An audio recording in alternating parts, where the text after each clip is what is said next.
Kitab Daniel. Pada tahun yang ketiga pemerintahan Yoyakim, Raja Yehuda, datanglah Nebukadnezar, Raja Babel, ke Yerusalem, lalu mengepung kota itu.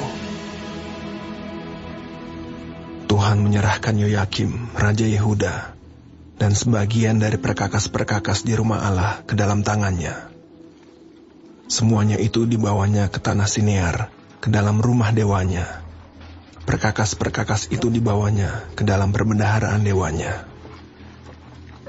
Lalu raja bertitah kepada Aspenas, kepala istananya, untuk membawa beberapa orang Israel yang berasal dari keturunan raja dan dari kaum bangsawan, yakni orang-orang muda yang tidak ada sesuatu celah, yang berperawakan baik, yang memahami berbagai-bagai hikmat, berpengetahuan banyak, dan yang mempunyai pengertian tentang ilmu, yakni orang-orang yang cakap untuk bekerja dalam istana raja, supaya mereka diajarkan tulisan dan bahasa orang Kasdim.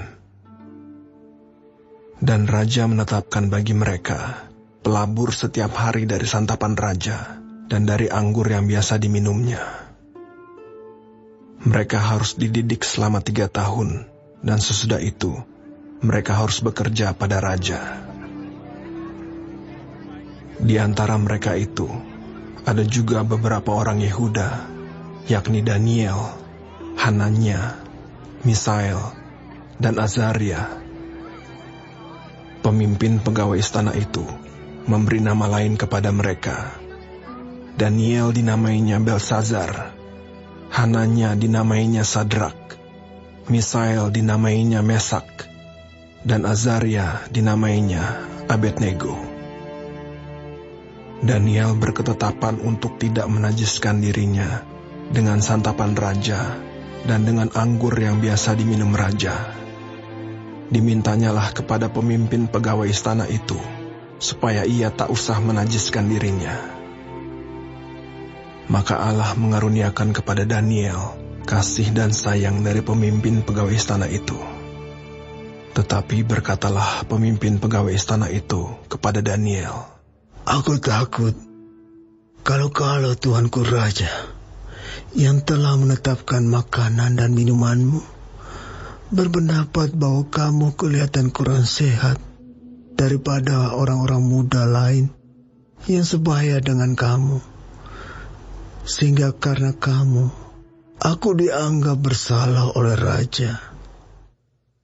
Kemudian berkatalah Daniel kepada pencenang yang telah diangkat oleh pemimpin pegawai istana untuk mengawasi Daniel, Hananya, Misael, dan Azaria, "Adakanlah percobaan dengan hamba-hambamu ini selama 10 hari, dan biarlah kami diberikan sayur untuk dimakan dan air untuk diminum.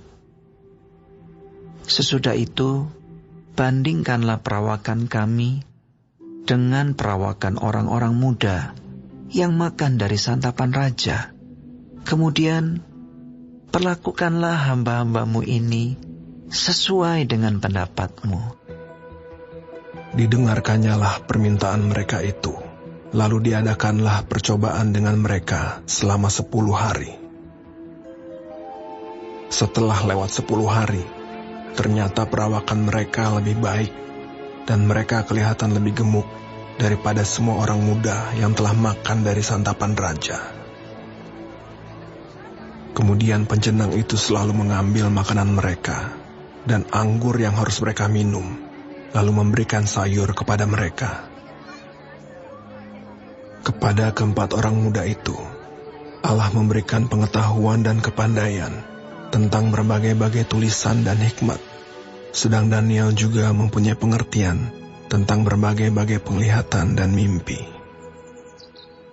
Setelah lewat waktu yang ditetapkan raja, bahwa mereka sekalian harus dibawa menghadap, maka dibawalah mereka oleh pemimpin pegawai istana itu ke hadapan Nebukadnezar.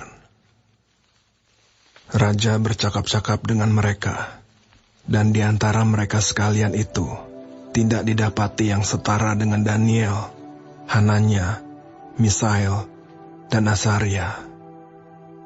Maka bekerjalah mereka itu pada raja. Dalam tiap-tiap hal yang memerlukan kebijaksanaan dan pengertian, yang ditanyakan raja kepada mereka, didapatinya bahwa mereka 10 kali lebih cerdas daripada semua orang berilmu dan semua ahli jampi di seluruh kerajaannya. Daniel ada di sana sampai tahun pertama pemerintahan Koresh.